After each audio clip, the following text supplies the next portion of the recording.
apa bersaing segala macam, dan kami tinggalkan Yusuf untuk menjaga ternak. Tiba-tiba setelah kami pulang, Yusuf sudah dimakan serigala. Diangkat sama Yakub bajunya Yusuf tadi, penuh dengan bercak darah. Tapi mereka lupa satu. Terus Nabi Yakub bilang apa? Ma ahlama hadzal dhi'b. Ini serigala kok baik hati ya. Akala ibni wa taraka qamisah. Anakku dimakan olehnya, tapi bajunya tidak dirusak sama dia. Itu menunjukkan apa, Bu? Tidak ada keburukan yang sempurna. Hatta tidak ada kamera CCTV. Tapi kalau itu suatu keburukan, Allah pasti kasih celah di mana keburukan itu pasti terbongkar. Nah, sudah, akhirnya Yusuf diambil siapa? Musafir yang sedang kehausan mencari air. Dia nyuruh budaknya untuk mencari air. Dia lempar itu tali yang di bawahnya ada embernya, timba. Kemudian ketika diangkat, dia tidak sadar kalau ternyata yang bergelantungan di timbanya bukan air tapi manusia. Itu menunjukkan apa? Nabi Yusuf saat itu masih sangat kecil. Sampai budak itu ketika ngangkat, dia nggak curiga, dia angkat aja. Setelah sampai atas baru ngomong apa? Ya busyra hadza gulam. Berita gembira ini. Dapat anak laki-laki tampan. Dia pikir mau saya jual aja ini. Sudah, akhirnya dijual. Nabi Yusuf jadi budak, dibeli oleh raja Mesir. Ini muqaddimah. Dibeli raja Mesir. Setelah dibeli raja Mesir itu ngomong sama istrinya. Apa dia ngomong sama istrinya? Akrimi mathwahu asa an yanfa'ana aw nattakhidahu walada. Istriku, muliakan anak kecil ini. Akrimi mathwah. Kasih tempat yang baik sama dia. Kasih tempat yang baik, pelayanan yang baik, makanan yang baik. Akrimi mathwahu asa an yanfa'ana, mudah-mudahan ini anak membawa manfaat. Aw nattakhidahu walada, atau kalau perlu kita ambil jadi anak angkat. Lihat. Inilah namanya mindset, bukan korset. Saya pernah ketemu orang, ini kisah nyata ini. Datang ke warungnya umi saya. Waktu itu dia cerita, dia itu produsen korsetnya perempuan. Dia punya kayak pabriknya gitu. Yang korset itu salah satunya pasarnya itu di Arab, di Saudi. Maka dia kirim 3 bulan sekali, dia kirim korset itu ke Arab. Tapi ngomongnya bukan korset, kloset. Saya sambil dengerin sambil bingung saya. Kloset dikirim ke Arab. Saya tanya, kloset apa? Loh, kloset itu Ustaz yang dipakai perempuan di perutnya itu. Oh, daripada dia malu, saya iyain aja. Oh, kloset yang itu, saya bilang. Oh ya bagus itu, saya bilang.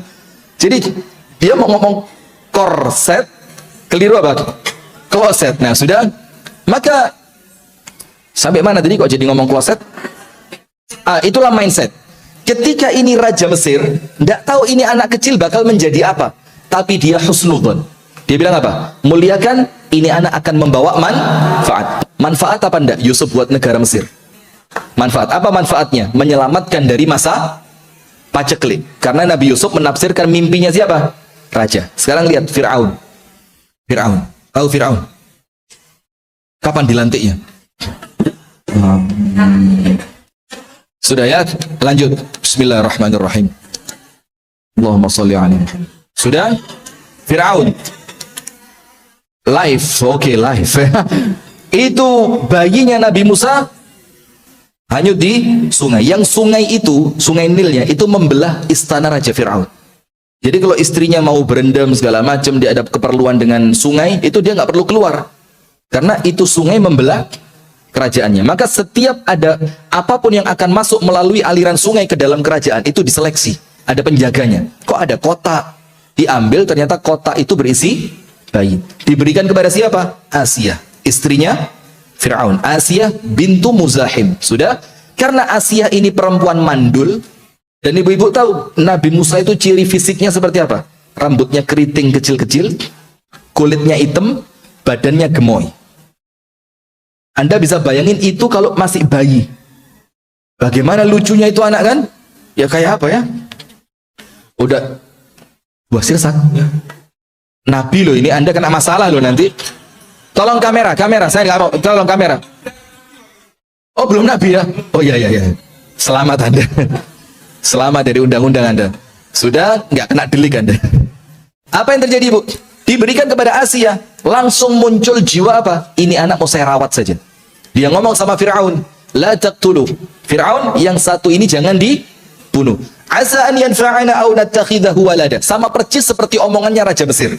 Mudah-mudahan ini anak suamiku akan mendatangkan manfaat untuk kita, atau kalau perlu kita ambil sebagai anak angkat. Iya enggak? Yang ngomong siapa? Asia. Sekarang saya mau tanya, manfaat enggak Nabi Musa untuk Asia? Manfaat. Membahagiakan Asia, menyenangkan hati Asia, mengantarkan hidayah kepada Asia bintu Muzahim. Apa jawabannya Fir'aun? Imma laki fana'am, wa imma li fala hajata li alai. Kalau buat kamu, ambil aja. Saya, kata Fir'aun, tidak butuh sama anak kecil ini. Coba, mindsetnya dari awal apa? Saya tidak butuh. Terus akhirnya Nabi Musa untuk Nabi Musa untuk Fir'aun menjadi manfaat atau menjadi sumber celakanya Fir'aun? Sumber celakanya. Maka dari sini mindset awal ketika Anda berjumpa siapapun yang positif. Be positive. Okay? How about my spelling? Great. Masya Allah. Nggak rugi saya belajar bahasa Inggris 2 bulan sebelum kesini. Oh, serius saya mau ke Bali ini. Nah, sudah akhirnya untuk Raja Mesir, Nabi Yusuf manfaat. Kenapa? Mindsetnya dibangun positif. Untuk Fir'aun, Nabi Musa tidak mendatangkan manfaat. Untuk Fir'aun, Nabi Musa tidak mendatangkan manfaat. Karena apa? Dari awal Fir'aun ngomong, saya tidak butuh sama dia. Ternyata justru karena Musa lah, hancur itu keangkuhan dan kerajaan Raja Fir'aun. Nah, sudah. Maka Nabi Yusuf pindah ke istana. Dimuliakan, disayang, dikasih tempat yang bagus, makanan yang bagus, semua. Sampai tumbuh dewasa. Setelah tumbuh dewasa, istrinya Raja Mesir merasa apa? Tertarik. Sampai dia bilang apa? Hai talak. Wa ghallaqatil abwab. Dia tutup semua pintu. Dan perhatikan ayatnya. Ayat itu nggak mungkin salah milih kata. Karena setiap kata memiliki makna. Apalagi Al-Quran. Wa ghallaqatil abwab. Yang ditutup bukan cuma satu pintu. Tapi abwab. Abwab itu berapa pintu? Bentuk jamak dari kata bab. Bab itu pintu. Dan ini ada maknawi dan ada hissi. Ada pintu yang betul-betul pintu. Apa bahasanya berarti? Ada yang pintu secara kiasan. Ada yang pintu dengan makna asli, ada pintu dengan makna kiasan. Kalau pintu dengan makna asli, ditutup pintu kamarnya, ditutup jendelanya. Tapi pintu dengan makna kias, dia tutup semua peluang orang lain bisa mengganggunya. Berarti keadaan apa? Aman sudah. Nabi Yusuf jauh dari orang tua. Tidak ada yang dia khawatirkan. Tidak ada khawatir ketahuan. Subhanallah, ketika masuk di kamar perempuan itu, Nabi Yusuf bilang apa? Innahu rabbi ahsana mathwai. Saya tidak mau. Kenapa? Karena suami kamu yang akan engkau khianati. Ini kalau bahasa saya ya. Kalau ayatnya nggak begitu. Itu adalah seorang laki-laki yang pernah berbuat baik sama aku. Maka saya tidak mungkin khianat kepada dia. Lihat. Ini namanya apa? Wafa. Wafa itu setia dalam kebaikan. Maka Nabi Yusuf ketika diajak perempuannya, ma'adzallah, saya berlindung kepada Allah. Innahu rabbi ahsana mathwai. Karena dia adalah tuanku yang telah berbuat baik kepadaku. Di sini ada ilmu. Apa ilmunya? Ayolah jadi orang yang ngerti berterima kasih. Jangan air susu dibalas air tuba. Ada yang dibesarkan, mulai kecil dirawat, sampai jadi ini di Solo, jadi ini di Jakarta, coba jadi Indonesia, setelah jadi live. Sudah lupa dia kalau live. Nah, sudah, maka Ibu sekalian jadilah orang yang pandai berterima kasih. Sudah, akhirnya apa? Fastabaqal bab. Fastabaqal bab itu Nabi Yusuf. Nabi Yusuf berlari menuju pintu. Ini ada ilmu. Apa ilmunya? Ijtinabu. Kapan waktu harus ada whiteboard. Kapan waktu? Jangan sekarang. Ada ilmu di sini. Ijtinabu mawatinil fitan. Menjauhi tempat yang di tempat itu rentan terjadi fitnah. Maka Nabi Yusuf ketika diganggu sama istri raja ini, Nabi Yusuf bukan malah duduk ngetes iman, masa Nabi terpancing. Luar biasa godaannya. Enggak. Ini sekelas Nabi yang oleh Allah pasti diselamatkan, itu pun masih melakukan ikhtiar manusiawi. Dia pergi meninggalkan tempat yang di tempat itu rentan terjadi maksiat. Maka dia pergi menuju apa? Pintu. Maka orang Islam itu cirinya apa? Mencegah lebih baik daripada mengobati. Artinya kalau ada tempat yang di tempat itu kita rasa saya bakal kalah di sana, maka jangan datang ke situ. Kalah dalam artian keimanan. Maka orang cerdas itu ngerti tiga: tempat, amal, teman. Orang beriman itu cerdas ngerti berapa? Tiga: tempat, amal, teman. Di tempat apa iman saya naik, maka saya persering ke sana. Di tempat apa iman saya turun, maka saya menghindari ke tempat itu. Iman, tempat. Nomor dua, teman. Berteman dengan siapa iman saya naik, maka saya persering berteman dengan dia. Berteman dengan siapa iman saya turun, maka saya hindari berteman dengan dia. Nomor tiga, amal. Amalan apa yang menjadikan iman saya naik, maka saya persering mengamalkannya. Dan amalan apa yang menjadikan iman saya turun, maka saya hindari melakukannya. Itu kalau orang cerdas. Nah, maka Nabi Yusuf ini, dia berlari menuju apa? Pintu. Sudah, akhirnya suwe. Waktu itu dia mau buka pintu, di depan ternyata sudah ada siapa? Suaminya Zulaikha. Dia bilang, "Bu," langsung istrinya ngomong, "Suamiku, apa yang akan kamu lakukan kepada seorang laki-laki yang akan berbuat jahat kepada istrimu?" Kenapa kalimatnya akan? Itu si istri seakan-akan ngomong, "Tenang suamiku, belum terjadi apa-apa." Jadi dia meyakinkan suaminya gak ada apa-apa ini. Cuma dia jadi punya niat jahat. Akhirnya dicek. Kalau sobeknya di bagian depan bajunya berarti dia yang jahat. Kalau sobeknya di bagian belakang berarti istrimu yang pengen. Singkat cerita, ketahuan ternyata itu perbuatannya istri. Yusuf masuk mana? Penjara. Berapa lama di penjara? Ada yang tahu? Ada yang tahu? 20? Kurang. Berapa? 20 kurang 40 tahun. Anda bayangin di penjara 40 tahun. Singkat apa panjang? Luar biasa lamanya.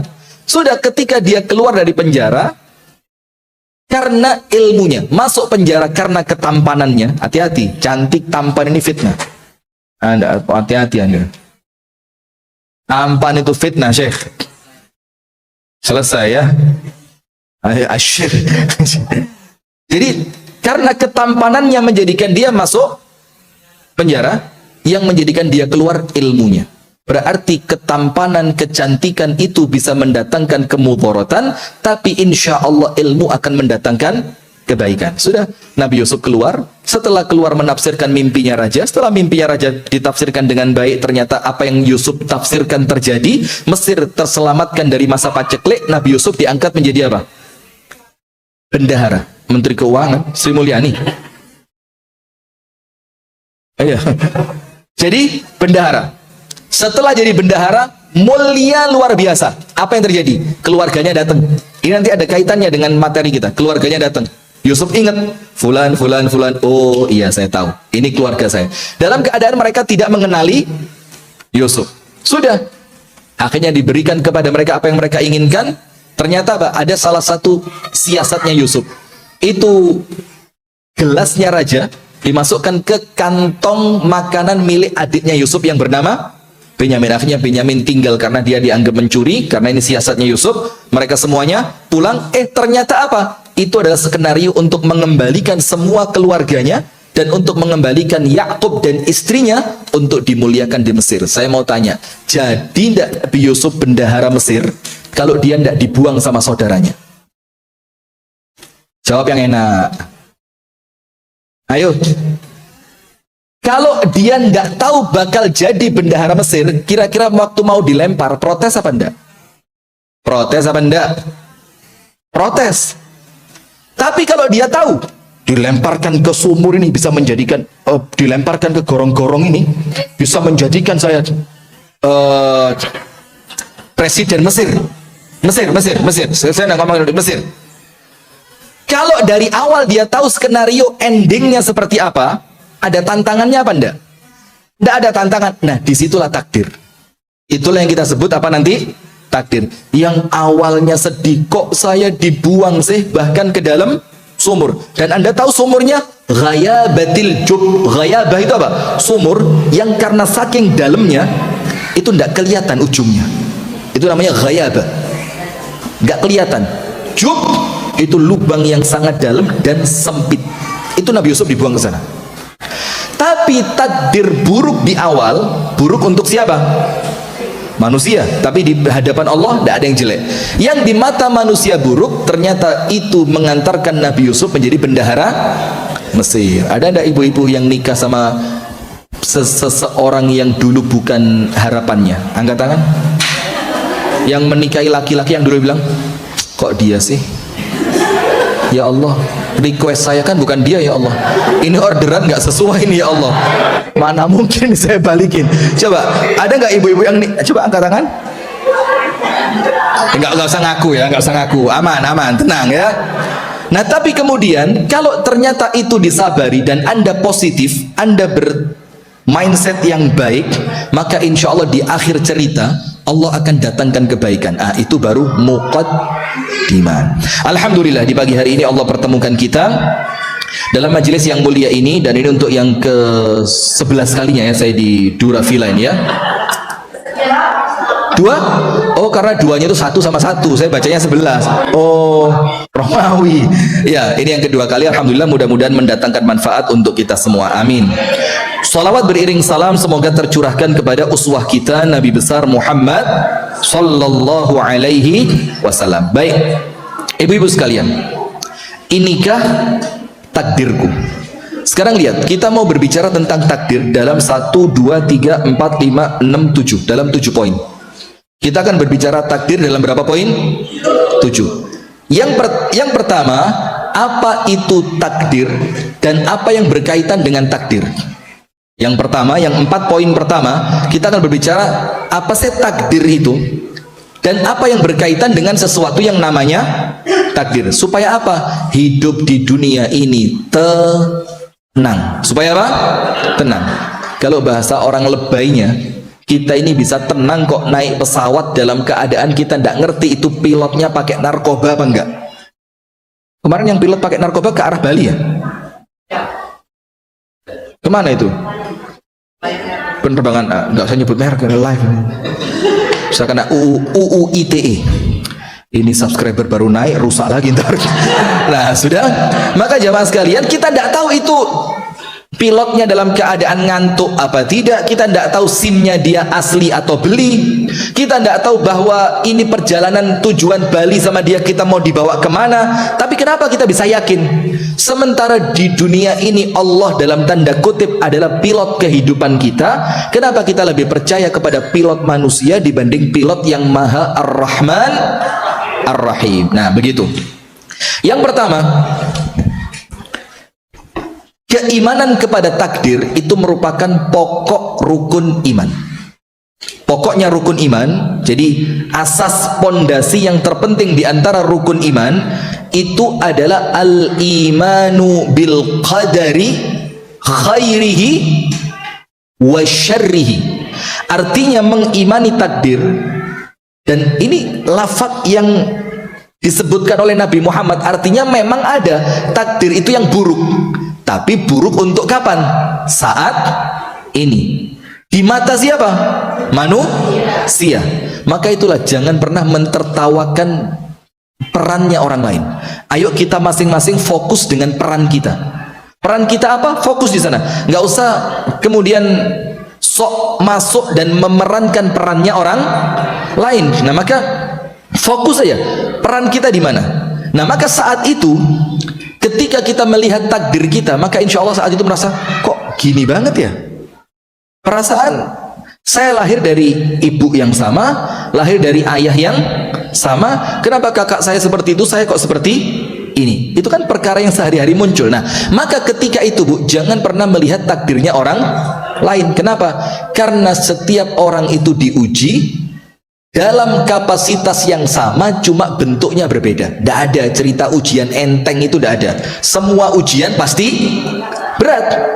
Cuma kalau kita ngelihatnya kepada orang dengan pandangan mata kita, kok enak ya? Rumahnya di Bali, rumahnya indah, di depannya ada taman, ada ayunan, ada burung apa itu? Jalak harupat. Oh, jalak Bali. Ada burung jalak Bali, kemudian keluar punya beberapa kamar yang asik, ada kolam renangnya. Itu kalau kita ngelihat kan. Tapi coba lihat sekarang jari kakinya ada apanya. Nah, Maka itulah manusia ini. Kalau orang Jawa bilang sawang sinawang. Saya ngelihat ibu-ibu enak banget ya. Ibu-ibu ngelihat saya enak banget. Anda enggak, jangan cerita, nanti kita minta tukar posisi nih. Nah, maka Anda kan ngelihatnya sekarang. Anda nggak ngelihat bagaimana saya dulu kalau malam nggak bisa tidur gara-gara harus ngapalin pelajaran, bagaimana harus ngapalin vocabulary bahasa Arab, bagaimana kemudian ketemu guru yang killer. Tahu nggak guru killer kayak? Itu orang Mesir, kepalanya gede banget kepalanya. Tapi saya khawatir nggak berkah ilmu saya nanti. Tapi tanya Ubaidiyah, insya Allah tahu dia.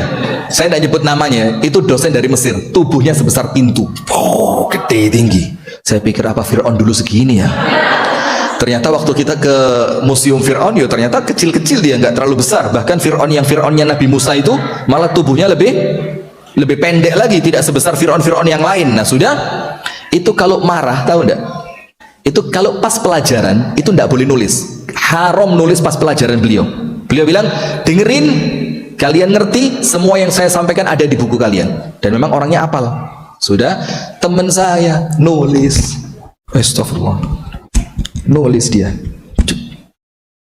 pas paling depan, namanya Jayadi Hasan, sekarang menjadi asistennya Ustadz Zaitun Rasmin, yang kemana-mana dampingi Ustadz Zaitun Rasmin. Nulis, ditanya sama Ustadz tersebut, kenapa nulis? Dia bilang, loh, saya cuma nulis basmalah Ustadz, Bismillahirrahmanirrahim. Ustadznya bilang, basmalah fi awali dars, wa hadha fi wasati dars. Nulis basmalah itu di awal pelajaran, ini sudah tengah-tengah, kamu baru nulis. Anda tahu bagaimana yang dilakukan? Itu penanya dilepas. Gimana ngelepasnya ini? Kemudian ujungnya ini digigit, dibalikin lagi, dimasukkan ke kantongnya itu murid dalam keadaan terbalik yang tintanya bakal turun. Pas hari itu pakai baju warna putih, itu belajar begitu. Pelajaran selesai pulang dia, itu udah tinta semua tuh. Dan ada satu teman saya, pas ini tanya Ubaidiyah ini, pas depan meja dosen, dan beliau ini paling anti murid ngantuk. Ternyata yang paling depan, Anda tahu diapain? Dipegang kepalanya. Tuh. Dalam keadaan si dosen ini kepalanya Masya Allah luar biasa gedenya. Waktu istirahat kita tanya, gimana rasanya? Pernah lihat film kartun nggak katanya? Yang apa itu? Yang kalau kejedot tiba-tiba di atas kepala ada burung-burung kecil. Percis itu katanya dia. Subhanallah. Nah sudah. Maka jamaah sekalian dirahmati oleh Allah, jangan melihat takdirnya orang lain, tapi fokus dengan siapa? Diri sendiri. Karena setiap orang itu oleh Allah diuji, kapasitas ujiannya tidak mungkin berbeda. Karena kalau kapasitas ujiannya berbeda, nanti kita bakal protes. Ya Allah, ujian dia kok ringan, saya kok berat. Jadi kapasitasnya ujian itu sama, cuma dalam bentuk yang berbeda. Kenapa terkadang kita melihat ujian orang lain kok ringan? Karena Anda posisi komentator. Coba komentator bola. Komentator bola bisa yang sekali pemirsa, coba dia tahan sedikit itu bola, kemudian dia tendang sedikit ke kiri, pasti gol. Komen. Tapi yang main telat 1 detik saja direbut itu bola sama lawan. Jadi tidak bisa kita ngomentarin orang lain. Tahu tidak kalau orang lain, naudzubillah, nasallallahu salamata wal afiyah, kecelakaan, kakinya patah, terus yang kakinya patah ini teriak-teriak, oh kita bilang gak usah cengeng, masih ada kaki satunya, cengeng banget. Ketika orang lain yang kena. Tadi kita pulang dari Masjid Baitul Ma'mur, ada kecelakaan. Itu yang korbannya udah tiduran di pinggir trotoar. Saya kira, aduh mati ini orang. Teman saya bilang, aman tat, perutnya masih goyang. La haula wala quwata illa billah. Ini ada orang kecelakaan udah sampai nggak bisa bergerak. Dia bilang apa? Aman, perutnya masih. Jadi indikasi orang masih aman itu kalau perutnya napasnya masih. Ini kan menertawakan ujian orang. Hati-hati bisa kualat antum nanti. Bukan antum tadi ya, Erik kayaknya tadi ya. Nah sudah, maka apa bu? Ketika ujian itu mengenai orang lain, kita yang melihat terasa apa? Alah cuma gitu aja. Tapi ketika kena diri kita sendiri, maka terasa begitu apa? Besar. Cuma kena pisau dapur dikit, potong bawang, kena pisau dikit, itu nggak terima. Kalau ini nggak heboh nggak terima. Darahnya ditekan. Wah, ketika sudah mulai keluar darahnya, dikasih jalan dikit biar kayak netes gitu, kemudian kamera 360, posting status tulisannya apa? Hampir saja nyawa melayang. Coba kalau ujiannya siapa? Diri.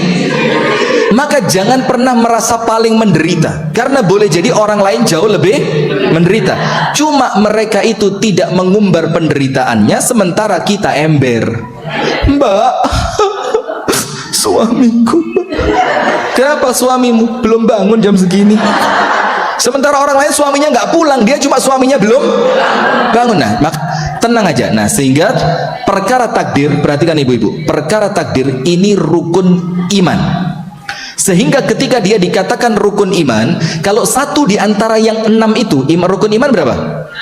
Nomor 1, iman kepada Allah, iman kepada malaikat, iman kepada kitab, iman kepada nabi dan rasul, iman kepada hari akhir, dan iman kepada bil qadari khairihi wa syarrihi. Beriman kepada takdir khair apa? Baik. Entah itu takdir yang saat ini kita pandang baik, sehat, kaya, lancar, tidak ada masalah, atau dengan takdir syarrihi. Syarr itu apa? Buruk, yang saat ini sedang dipandang buruk oleh manusia. Nah, berarti keimanan dengan takdir, Bu, ini oleh Allah dalam tanda kutip kita dipaksa untuk mengimaninya, bukan karena Allah ingin menyusahkan, tapi supaya hidup kita nyaman. Supaya apa? Supaya kita ini nggak terlalu repot. Udahlah, maka saya punya prinsip dalam hidup 3. Jangan ditulis, dengerin aja. Ibadah sebaik-baiknya, doa sebanyak-banyaknya, ikhtiar secukupnya. Kalau waktu ikhtiar apa? Secukupnya. Tapi kalau urusan ibadah sebaik-baiknya, doa sebanyak-banyaknya. Antum jangan salah paham. Ibadah sebaik-baiknya, doa sebanyak-banyaknya, ikhtiar secukupnya. Maka nanti semuanya insya Allah akan berjalan sesuai dengan ketetapan Allah. Poin kedua, berarti kalau poin pertama, takdir ini bukan perkara ringan, tapi perkara apa? Berat, karena dia termasuk rukun iman, yang ketika salah satu diantaranya kita tidak mengimaninya dengan benar, itu menjadikan iman kita cacat. Na'udzubillah min dzalik. Nomor 2, takdir itu jamaah adalah bentuk rahmat dan kelembutan Allah. Takdir itu apa? Bentuk rahmat dan kelembutan Allah. Apa maksudnya takdir itu adalah bentuk rahmat dan kelembutannya Allah? Kita ini kalau disuruh ngurus diri kita sendiri nggak akan beres. Maka oleh Allah kita ini dituliskan takdir kita berapa tahun sebelum kita diciptakan? 50.000. Tujuannya apa? Supaya kita berjalan di dunia ini dengan penuh ketenangan, kenyamanan, nggak usah panik. Maka kalau ada pertanyaan, panik gak? Ya paniklah, masa enggak? Itu orang nggak ngerti takdir. Kalau orang ngerti takdir, hidupnya dia akan tenang. Kenapa? Karena dia tahu takdir ini bentuk rahmat dan kelembutannya siapa? Allah Subhanahu wa ta'ala. Nah, ketika takdir itu bentuk rahmat dan kelembutannya Allah, maka tidak ada takdir yang buruk. Tidak ada takdir yang buruk. Karena apa? Ini bentuk rahmat dan kelembutan Allah. Dalilnya apa? Anda buka dalam hadis riwayat Imam Ahmad. Hadis ini dikatakan oleh Syekh Al-Arnaud sanadnya sahih. Rasulullah SAW bersabda, "Ajibtu lil mu'min." Aku ini kagum dengan orang yang iman. Lihat, orang yang iman. Berarti ini bukan level Islam. Karena Islam itu levelnya ada berapa? 3. Islam, iman, ihsan. Kalau Islam itu baru sekedar mengamalkan ritual saja. Sholat dia sholat, puasa dia baca Al-Quran, itu baru level Islam. Nanti ketika ritual peribadatan itu sudah mulai masuk di dalam hati, dia masuk level apa? Iman. Nah, kalau iman ini, Bu, ini mainnya sudah urusan hati. Mantep. Itulah maka perlunya kita memperbaiki apa? Keimanan. Mantep. Sampai Nabi Muhammad itu mengajarkan kepada kita, kalian akan sampai pada taraf di mana kalian diganggu oleh setan Yang kata Rasulullah apa? Setan itu membisikkan ke telinga kalian, kamu yang nyiptain siapa? Allah. Langit yang nyiptain siapa? Allah. Bumi yang nyiptain siapa? Allah. Laut, gunung, semua Allah semua. Binatang, tumbuhan, semua Allah. Endingnya apa? Terus yang nyiptain Allah siapa? Coba. Jawabannya apa?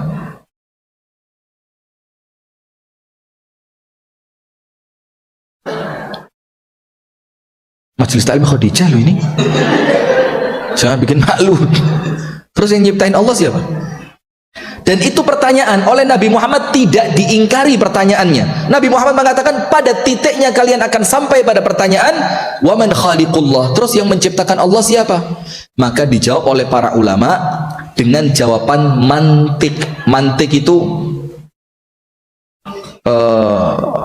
mantik itu ilmu kalam yang menjadikan orang itu nggak bisa jawab lagi. Contoh, sambal itu bersih apa kotor? Sambal bersih apa kotor? Bersih? Coba taruh kantong. Loh, kenapa katanya bersih? Bersih dimakan? Nah, itu namanya mantik. Jadi mengajak orang berpikir yang kalau kita balik omongannya, dia akan dulu bersih apa kotor? Bersih. Coba taruh kantongmu. Loh, kotor. Loh, kalau kotor kok dimakan? Bersih. Itu namanya ilmu mantik. Dan itu dalam perdebatan dipelajari. Namanya mantik. Nah, ilmu mantik dijawab oleh para ulama dengan apa? Kalau Allah itu diciptakan, maka Allah bukan pencipta. Karena Allah itu Al-Khaliq, Sang Maha Pencipta, maka tentu Allah lam yalid walam yulad. Maka Allah tidak mungkin diciptakan. Maka dalam sifatnya Allah Al-Awwalu wal akhir. Allah adalah yang permulaan, tidak ada yang mengawali, dan Allah itu adalah yang terakhir dan tidak ada yang mengakhiri. Artinya itulah Allah. Nah, tapi Nabi Muhammad mengajarkan kepada kita, kalau sampai pada pertanyaan itu, apa jawaban kita? Qul amantu billah. Ucapkan satu, selesai urusanmu. Aku beriman kepada Allah. Atau ucapkan asyhadu alla ilaha illallah wa asyhadu anna muhammadan. Dari sini maksudnya apa? Ada ranah yang akal kita nggak akan sampai ke sana. Terus kalau akal kita nggak sampai, terus mempercayainya dengan apa? Yo balik iman tadi. Itulah yang menjadikan kita perlu terus memperbaiki apa?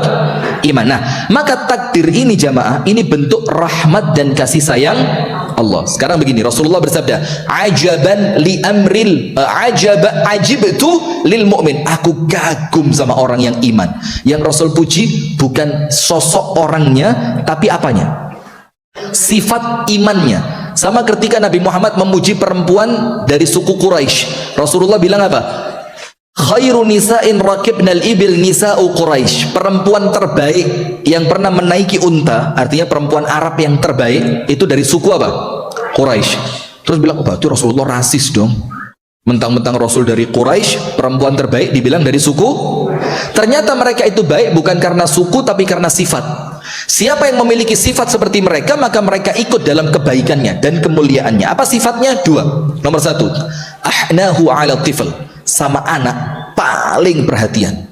Itu perempuan Quraisy. Tidak ada ceritanya anak orang-orang Quraisy dipegang pembantu, itu tidak ada. Perhatian betul kebersihannya, kedisiplinannya, bahasanya, sopan santunnya, akhlaknya, kesehatan. Perhatian. Sifat yang kedua, wa ar'ahu ala zaujin dzatu yadi. Sama suami paling pengertian. Sama anak perhatian, sama suami pengertian. Kalau ibu-ibu punya sifat itu, berarti Anda muncul dalam kemuliaan. Dan pengertian kepada suami apa? Yo lihat dong suaminya. Kalau udah mulai sering-sering pakai parfum, pakaian mulai dijaga, ya pengertian lah. Faham kan? Lebih bagus Anda tidak faham. Karena ada perkara-perkara yang kalau kita tahu malah nyesek dalam hati, ya. Mendingan nggak usah tahu. Antum ngerti tapi. Nah, sudah.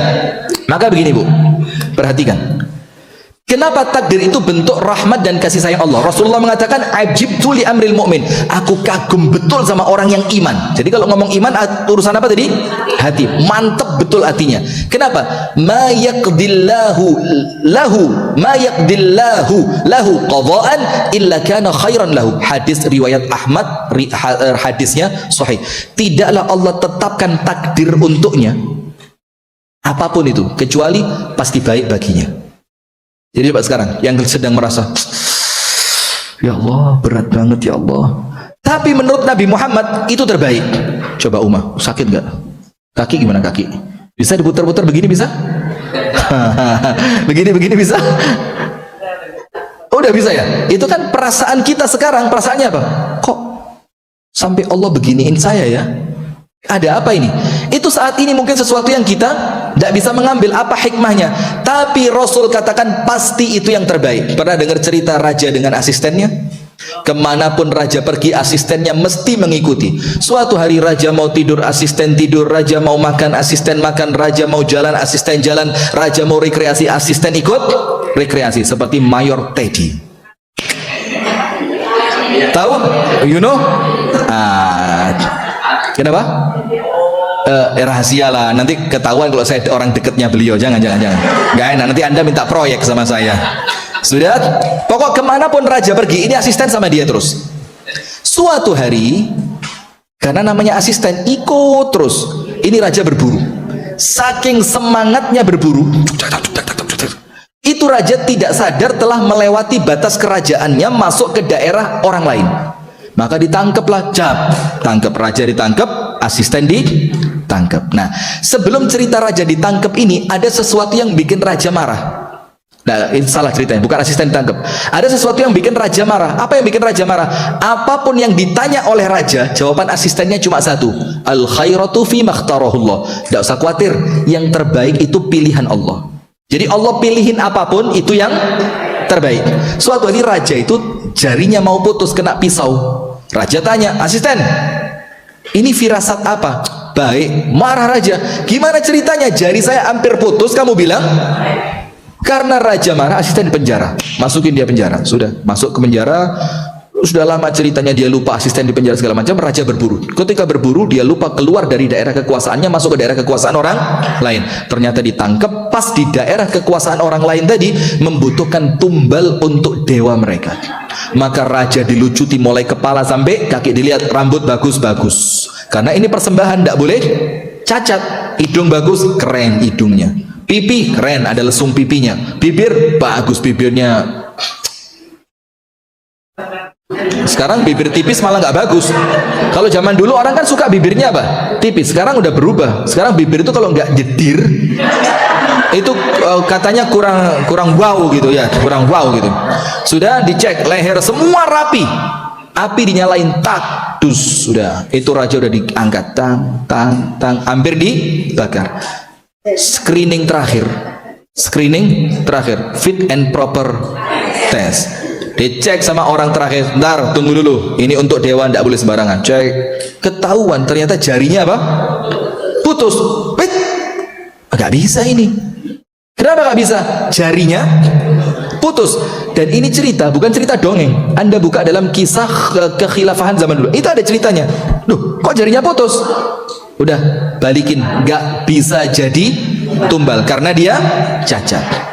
Bajunya dikembaliin, kudanya dikembaliin, senjatanya dikembaliin, itu pulang ke kerajaannya. Sepanjang jalan yang dia ingat siapa? Asisten. Betul, pilihan Allah adalah yang terbaik. Sudah, setelah dia sampai di kerajaannya, asisten dikeluarin dari penjara. Tanya, asisten, maafin saya, ternyata betul ucapan kamu, semua yang Allah pilih itu yang terbaik. Jadi jangan coba-coba milih sendiri. Itulah fungsinya sholat istikharah. Kita minta dipilihkan oleh siapa? Allah. Sudah. Kemudian raja cerita, tadi kamu tahu nggak yang jari saya putus dulu, yang kamu gara-garanya saya penjarakan, gara-gara kamu ngomong itu jari putus terbaik. Terbaik dari mana? Saya marah, saya penjari kamu. Hari ini saya selamat gara-gara jari saya putus. Berarti ada hikmahnya. Nah, sekarang saya mau tanya sama kamu asisten, kamu saya penjara, hikmahnya apa? Asisten mikir, itulah raja. Mulai masuk penjara hari pertama sampai tadi saya keluar, saya tidak ngerti hikmahnya apa saya di penjara ini. Setelah engkau cerita, saya baru ini hikmahnya. Coba saya nggak di penjara, kalau kamu berburu kan saya ikut. Ya, pasti dong asisten. Terus kalau kamu tidak jadi tumbal, kira-kira yang jadi tumbal siapa? Kamu dong. Iya. Coba, itu loh takdir. Maka takdir itu Allah ciptakan karena rahmat dan kasih sayang Allah.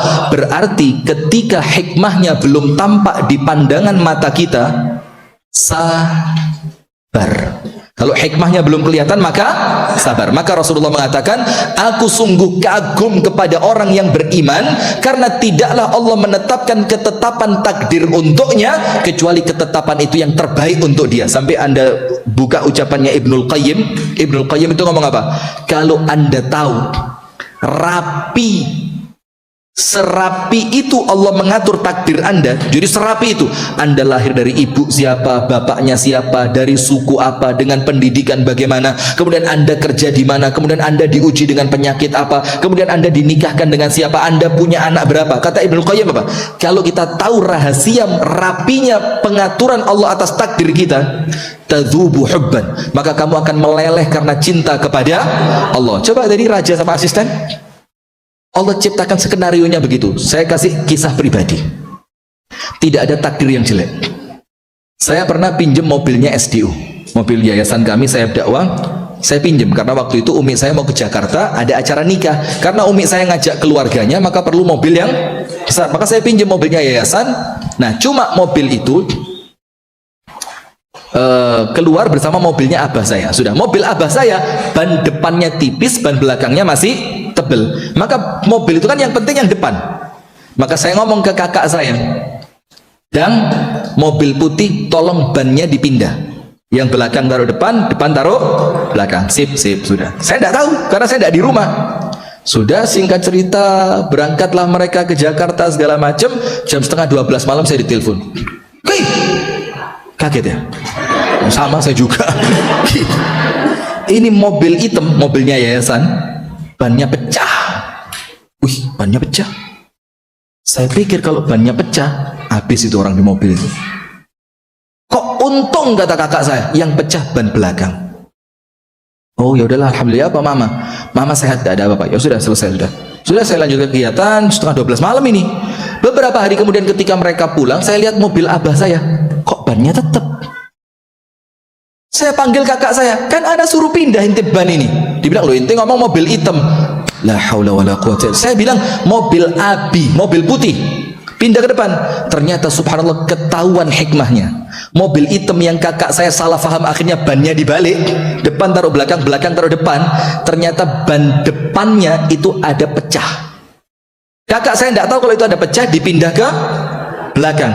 Dan karena kakak saya salah faham, akhirnya coba itu yang pecah ban depan, habis itu mobil. Justru karena kakak salah faham, ternyata ada hikmahnya. Karena kalau yang pecah ban belakang relatif lebih aman, subhanallah. Karena awalnya ban depan ada bopengnya, jadi kena sobek, kena trotoar, itu ada lubangnya gitu loh. Nah itu sama kakak saya dipindah ke belakang. Padahal yang saya suruh bukan mobil hitam, tapi mobil putih. Karena salah, itulah takdir Allah yang mengantarkan untuk kita dapat takdir selamat. Dan seperti itu saya yakin di kisah kehidupan Anda pasti ada. Nah cuma artinya jangan malu di akhir. Terlanjur marah, ternyata baik. Aduh, terlanjur dulu saya ngamuk-ngamuk, saya teriak-teriak, ternyata takdir yang zaman dulu saya marah sekarang mendatangkan apa? Kebaikan. Maka poin kedua, yakin setiap takdir pasti membawa kebaikan, karena takdir itu datang dengan rahmat dan lemah lembutnya siapa? Allah. Yang ketiga, Anda buka surat Al-Hadid ayat 22 dan 23. Surah apa? Al-Hadid ayat berapa? 22 dan 23. Apa sih fungsi Allah menetapkan takdir? Itu jawabannya Al-Hadid 22 dan 23. Apa hikmah Allah menuliskan takdir? Dijawab oleh Allah Ta'ala dalam surah Al-Hadid ayat yang ke-22 dan ayat yang ke-23. Allah Ta'ala berfirman, A'udzu billahi minasyaitonir rajim. Ma asaba min musibatin fil ardi wala fi anfusikum. Tidaklah terjadi musibah apapun. Anda tahu arti musibah? Musibah itu apapun yang terjadi dan tidak menyenangkan, itu namanya musibah.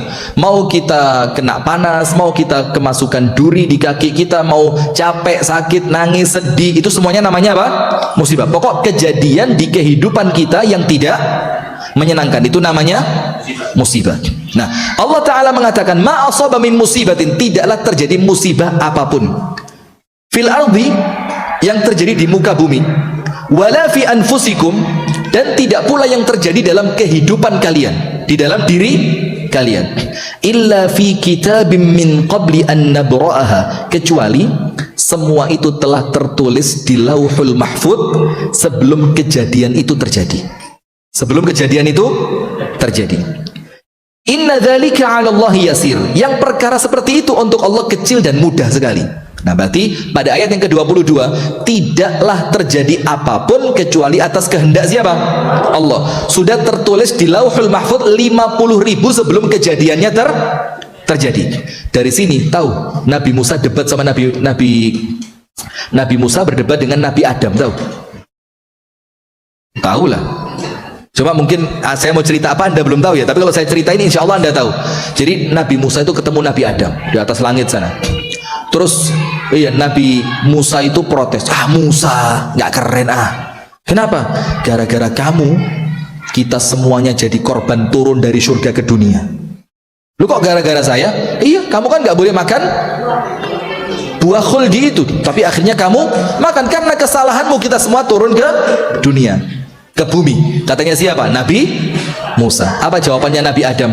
Adam, apakah engkau menyalahkanku atas ketetapan takdir yang Allah tuliskan untukku, yang aku tidak bisa menghindarinya, yang takdir itu telah Allah catatkan 50.000 tahun sebelum Allah menciptakan aku. Jadi Nabi Musa bilang apa? Ini bukan salahku, tapi itu memang kehendak Allah yang Allah telah tetapkan untuk saya 50.000 tahun sebelum saya diciptakan. Terus Nabi Muhammad bilang apa? Fahajja Adamu Musa. Nabi Adam menang debat lawan Musa. Berarti Nabi Muhammad mengiyakan jawaban Nabi Musa itu benar. Setiap apapun yang terjadi, itulah yang dituliskan oleh Allah untuk hidup kita. Sampai situ paham?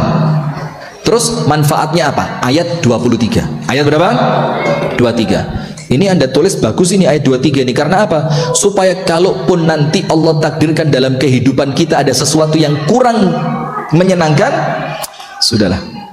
Kalau kemudian Allah takdirkan Anda mendapatkan takdir yang membahagiakan, yo tenang juga. Artinya kalau seneng-senengnya tidak terlalu, kalau sedih-sedihnya juga nggak terlalu. Kita baca ayatnya. Al-Hadid ayat berapa?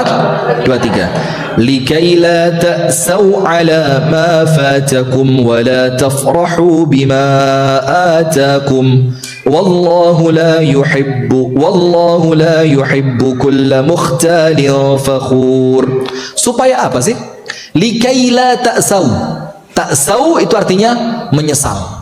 Supaya kamu tidak menyesali apa yang luput darimu. Luput itu apa?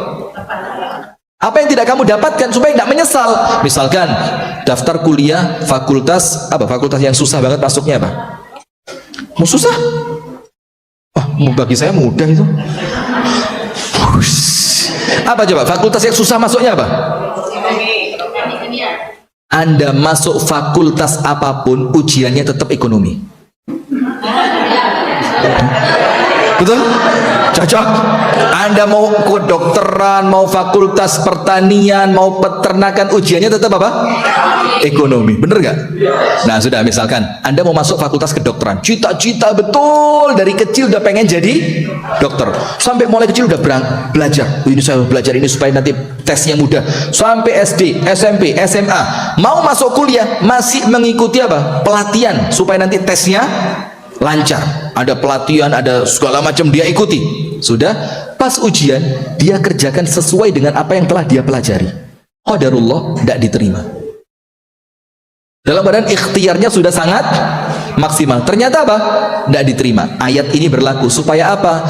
Kalau gagal mendapatkan apa yang kamu cita-citakan, kamu tidak terlalu sedih. Jawabannya apa? Oh, memang Allah takdirkan untuk saya bukan yang ini, bukan yang ini. Ada saya punya teman cinta betul sama tetangganya, dia perempuan, pengen nikah, udah mulai pacaran tuh mulai SMA, pacaran mulai SMA, sayang betul. Waktu nikah ternyata si perempuan tadi dijodohkan sama bapaknya dengan anak teman bapaknya, dijodohin. Nikah, sedih dia, wah, curhat telepon, Rifki, anak mau bunuh diri. Anak bilang, ayo anak bantu. mau ini kan dia namanya cogil, cowok gila. Hanya gara-gara urusan percintaan mau bunuh? Bah, ini nggak kui banget. Nah sudah, apa yang terjadi? Setelah ditenangkan, bukan cuma saya, sampai datang ke psikiater, psikolog, psikiater, semua dia datang. Subhanallah, beberapa tahun setelah kejadian gagal nikah itu, dia ditelepon sama pacarnya dulu yang nggak jadi dia nikahin. Ditelepon cerita apa? Aku kena kanker payudara dan harus diangkat. Mulai dia WA, Rifki, ternyata, nah coba. Sudah, setelah selesai, ternyata itu sel kanker sudah merambat. Akhirnya dua-duanya. Dan tidak sampai setahun ternyata perempuan itu meninggal. Dia pikir, coba dulu saya nikah sama dia, anak saya nggak punya ibu sekarang. Coba, jadi artinya ketika kita luput sesuatu yang kita inginkan, bersyukur. Kenapa bersyukur? Karena di saat itu Allah ingin menyelamatkan Anda dari suatu takdir yang Allah tidak kepingin takdir itu mengenai Anda. Maka keucapkan apa? Qadarullah, sudah menjadi ketetapan Allah. Alhamdulillah, Anda orang meninggal kena kanker, alhamdulillah Anda, astagfirullah wa atubu ilaih. Sudah.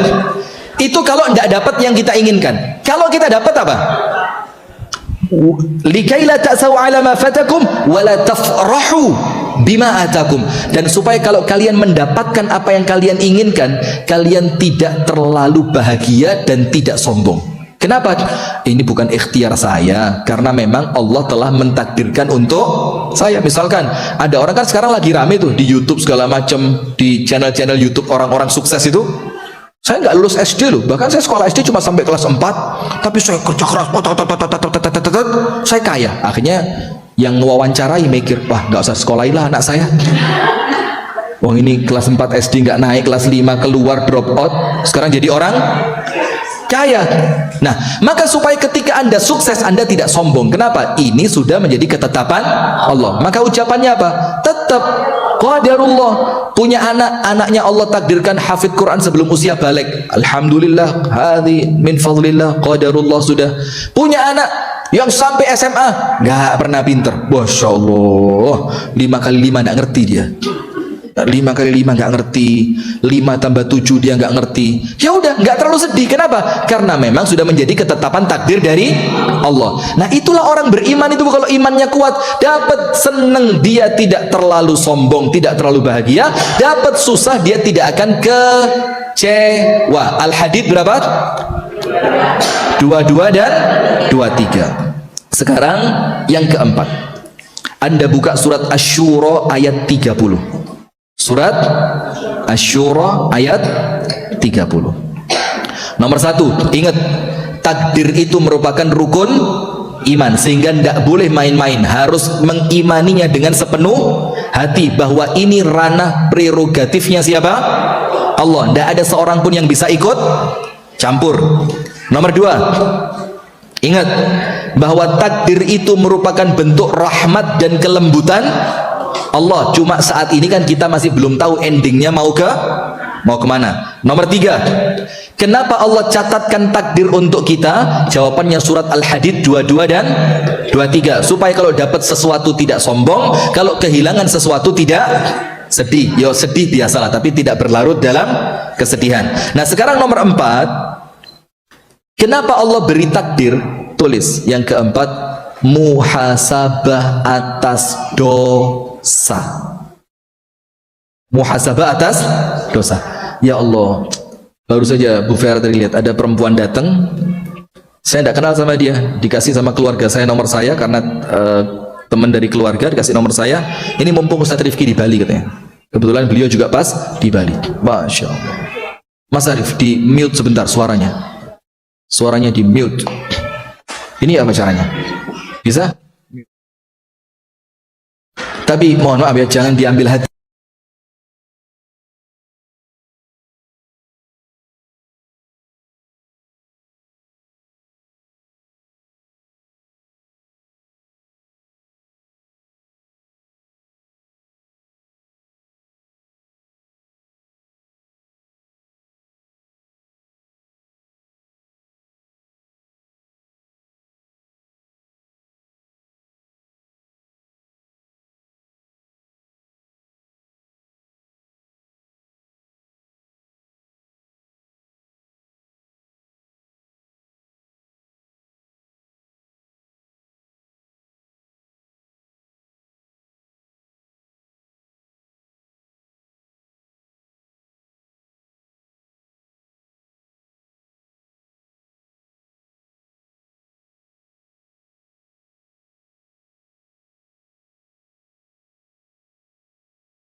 Wah, dapat sih. Penasaran, pengen tahu apa pengen tahu banget banget. Nah coba, maka hati-hati Bu. Maka ketika takdir itu terjadi, poin keempatnya kita sama Allah disuruh apa? Muhasabah atas dosa yang pernah kita lakukan. Boleh jadi dosa itu oleh Allah dibalasnya di dunia supaya nanti di akhirat selamat. Maka Rasulullah mengatakan, la yazalul bala'u bil mu'mini wal mu'minati. Kalimat la yazalul bala itu artinya akan terus datang keburukan demi keburukan, musibah demi musibah, ujian demi ujian. Kepada siapa? Muslim, entah laki entah perempuan. Rasulullah bilang apa? Fi nafsih wa malih wa waladi. Dalam dirinya atau hartanya atau keluarganya. Itu Rasulullah mengatakan akan terus datang sama kita ini. Maka kalau mentalnya tidak dikuatkan, ya maaf aja. Ibu-ibu tahu bullying sekarang kan? Parah apa enggak? Tidak lebih parah dibandingkan zaman saya SD. Zaman kita SD ada nggak bullying? Ada. Tapi biasa kan? Bukan tidak terekspos ya. Ya itu mungkin salah satu faktornya ya. Tapi yang lebih kuat faktornya apa? Mentalnya kuat, bukan mental cengeng. Sekarang kan Gen Z ini apa? Panas dikit, nggak sekolah mami, very hard, lemes banget. Maka kemarin kami dapat ada satu kasus bullying, yang itu kita kasih masukan, tapi saya kasih masukan ke orang tuanya apa? Mental anakmu yang nggak kuat. Maka sekarang lihat anak-anak masuk pesantren, mesti yang ditanya pertama kali apa? Ustadz, di sini aman dari bully nggak? Nggak ada Bu, pesantren aman dari bully nggak ada. Ayo cek. 24 jam kumpul bareng. Mana mungkin tidak pesek-pesek atau gunda, ngerti gunda? Gunda. Atau temennya kalau tidur ngorok dimasukin kapas. Dulu zaman saya di pondok lebih parah. Tahu korek api kayu itu kita bakar sampai sisa itemnya aja, sampai jadi arang. Itu di jempol kaki teman kita kasih odol. Kita kasih odol dikit, kita masukin itu arangnya korek kayu tadi, terus kita bakar. Kita tunggu beberapa saat. Itu kan apinya turun terus. Sampai mendekati jempolnya, itu panas ketambahan odol. Anda tahu odol kan? Odol itu kalau kena panas kan semakin membakar. Itu teman-teman langsung, itu ngamuk dia, kita ketawa. Kalau dia marah, kita kucilkan di kamar. Oh, dikerjain kok marah, cemen ente gitu. Itu terjadi. Saya SD, teman saya perempuan ke toilet, itu roknya dia, maaf ya, tapi jangan, ini bukan untuk ditiru ini, digantung di pintu kamar mandi. Anda tahu kita apain itu roknya? Kita ambil. Keluar kamar mandi pakai apa? Jadi kalau ngomong bully dari zaman dulu sudah ada, cuma sekarang masalahnya terkadang mentalnya yang mulai apa? Cengeng. Jadi artinya ya tetap bullying wajib ditiadakan. Nggak boleh ada bullying, betul tidak? Kenapa? Ini nakal banget, kelihatan wajahnya. Gak usah diberitahu juga kelihatan. Anda nakalnya apa dulu? Sering ambil rok istri saya. Udah digantung saya ambil. Waktu sudah jadi istri atau belum? Sudah jadi istri. Temennya kasih minyak kayu putih. Allahu Akbar. Anda sudah tobat atau belum, Pak? Mereka sudah melupakan dosa saya dan dibangkitkan lagi. Sudah, jangan dibangkitkan lagi. Siap. Nah, sudah jamaah sekalian, maka artinya apa? Sudah, kita kembali ke sini. Muhasabah atas dosa. Atas apa? Dosa. Karena tidak ada dosa yang tidak berdampak. Sampai dikatakan oleh Abdullah ibnu Abbas, albir la yunsa wal ithim la yabla. Albir bukan minuman keras. Albirru, kebaikan itu la yunsa, tidak mungkin oleh Allah dilupakan. Faman ya'mal mithqala dzarratin khairan yara. Wal ithim, dan dosa, la yabla, tidak mungkin hilang begitu saja. Sampai Abdullah ibn Mubarak itu ngomong apa? La tajidanna ithrahu walau ba'da hin. Ketika ngomong sama orang yang berdosa, dia bilang apa? Kamu pasti kena dampaknya dosa ini walaupun setelah sekian lama nanti. Nah, maka dari itu ketika muncul takdir yang nampaknya kok gini banget, cek. Boleh jadi itu karena apa? Dosa. Nah, maka kita lanjutkan hadisnya. Akan terus datang ujian demi ujian kepada orang-orang beriman, laki maupun perempuan, dalam dirinya, dalam hartanya, atau dalam keluarganya. Terus apa kata Rasulullah? Hatta yalqallaha wa laysa alaihi khati'ah. Sampai kalau dia nanti wafat, dia tidak lagi membawa dosa. Jadi musibah demi musibah yang datang itu sebagai penggugur apa? Dosa. Sampai Rasulullah bilang hatta syaukatu yushakuha, sampai pun duri yang mengenai kaki kita, kaffarallahu biha khataya, dengan satu duri tadi Allah hapuskan dosa-dosa kita. Nah, maka sekarang Anda buka surat Asy-Syura. Surat apa? Asy-Syura. Ayat berapa? Ayat berapa? 30.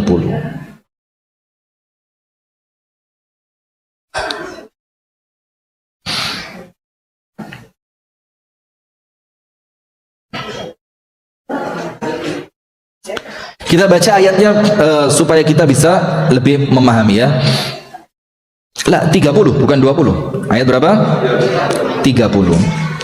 Allah Ta'ala berfirman di dalam surat Asy-Syura pada ayat yang ke-30, "Wa ma asabakum mim musibatin", tidaklah menimpa kalian musibah apapun. Jadi apapun, entah itu sedih, capek, sakit, takut, tidak tenang, panik, gagal, bangkrut, apalagi mohon maaf ya, mungkin yang rumah tangga sampai Allah takdirkan terjadi masalah sampai kemudian pisah, itu Allah katakan ma asaba mim musibatin, dan tidaklah menimpa kalian suatu musibah apapun, fabima kasabat aidikum, pasti semua itu karena perbuatan kalian. Perbuatan siapa? Kalian. Maka kalau lagi kena yang seperti itu, Bu, jangan langsung kok saya, tapi langsung apa? Saya melakukan apa? Saya kasih cerita. Ini terjadi di zaman tabi'in. Ada seorang perempuan sama suaminya tinggal di suatu rumah. Suami kerja, perempuan tinggal di rumah. Nanti kira-kira kalau bahasa kita ya, jam 8 pagi ada tukang air masuk. Itu si perempuan bukain pintu, perempuannya sembunyi di balik pintu, tukang air isi air, selesai dia keluar, la salam wala kalam. Tidak ada salam, tidak ada ngomong sama sekali. Tutup lagi pintunya, aman. Terus begitu sampai sekian tahun. Tidak pernah terjadi apapun terhadap istri yang rumahnya dimasuki tukang air. Sampai suatu hari, tukang air tadi ketika mau keluar, itu pintunya ditarik, itu si perempuan diciumin wajahnya. Setelah selesai, semua itu selesai, suaminya pulang. Langsung kata istrinya apa? Ma fa'alta tiwalal yaumi minadh-dhunub. Suamiku ngaku, kamu habis ngelakuin apa sepanjang hari ini? Habis ngapain kamu? Suaminya bilang, namanya suami kan? Suami kan? Ya apa suami kan? Habis ngapain? Dia bilang, lah saya nggak ngapa-ngapain. Istrinya bilang, akalta ayya fa'alta ayya syai', akid, pasti kamu melakukan sesuatu, akid, pas tidak mungkin tidak. Suaminya bilang, memang ada apa? Cerita dulu, kata istrinya. Oh iya, tadi ada pembeli datang ke pasarku, seorang perempuan cantik. Aku katakan sama dia, ambil barangnya gratis, syarat aku mau kamu mau saya cium. Syaratnya apa? Kamu harus mau saya cium. Kata istrinya, fa ya subhanallah, fa'alta hadha wa fu'ila bi hakadha. Kamu melakukan dosa itu, akhirnya dosa itu oleh Allah dibalaskan lewat aku. Suaminya tanya, emang kenapa? Barusan aku dibeginiin sama laki-laki. Marah suaminya, kayak gak terima. Kata istrinya apa? Sama seperti suaminya, perempuan itu tidak akan terima kalau tahu istrinya kamu begitu kan. Coba. Sehingga tidak mungkin terjadi takdir apapun kecuali diawali dosa. Maka ketika takdir itu datang, muhasabah atas dosa apa kok sampai datang takdir seperti ini. Nah, maka dalam surat Asy-Syura, wa ma asabakum min musibatin fabima kasabat aydikum wa ya'fu an katsir. Dalam keadaan yang lain sama Allah sudah diampuni. Ini yang sisa-sisanya saja ini yang Allah timpakan berupa takdir yang nampaknya kurang baik. Sip. Nah, sekarang penutup. Ada 3 hal. Kalau takdir itu sudah terjadi dan ternyata takdir yang tidak kita inginkan, apa sikap kita? Ingat, yang pertama, perkara mengenai takdir dan yang berkaitan dengannya. Nomor 1, takdir termasuk perkara apa? Rukun iman. Yang kedua, takdir itu datang karena rahmat dan kasih sayang Allah. Kemudian yang ketiga, Apa fungsinya takdir? Supaya kita tidak bangga sampai sombong ketika dapat sesuatu, dan kita tidak sedih berlarut ketika kita kehilangan sesuatu. Kemudian yang terakhir, yang keempat, takdir itu jamaah untuk kita muhasabah atas dosa yang telah kita lakukan. Sekarang kalau takdirnya sudah datang, tapi kemudian takdir itu tidak seperti yang kita harapkan, maka sikap kita nomor satu, sabar. Ustadz, kok sabar terus? Coba ibu-ibu enggak bosan enggak? Ustadz, suami saya begini. Sabar ya bu. Ustadz, sudah sekian kali terulang. Yang sabar ya bu. Ustadz, tadi malam saya mau dicekek sama suami saya. Sabar ya bu. Lama-lama dia bilang, apa sih ini Ustadz, ini belajar apa enggak sih? Ini jangan-jangan Ustadz abal-abal, ijazahnya palsu juga nih, jangan-jangan. Dicek teman sekelasnya nggak ada yang kenal, dicek nomor seri ijazahnya ternyata nggak tembus di kampusnya. Cukup lah, saya ngomong Ustadz kok, saya tidak sedang membicarakan siapapun di sini, tapi arahnya ke sana ya, dosa juga ya. Astagfirullah wa atubu ilaih. Sudah, maka begini, sabar. Terima kasih bu, ya Allah, ini nasihat paling baik dalam hidup saya, sabar. Maka begini, Ustadz kok sabar terus ya? Apa Ustadz tidak punya solusi yang lain? Maka kita jawab, ada satu hadis di mana Rasulullah Shallallahu Alaihi Wasallam bersabda,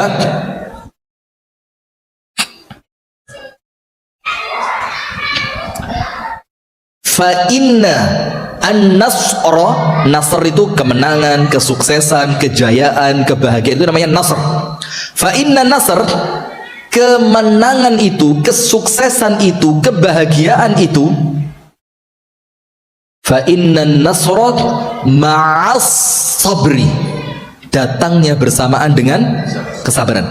Berarti ketika muncul takdir yang buruk dan Anda seketika itu bisa sabar, tidak usah nunggu jalan keluar, itulah sudah sabar, itu kemenangan. Anda bisa sabar, itu sudah menang. Karena setan tidak senang Anda sabar. Setan itu mengajarkan kepada Anda apa?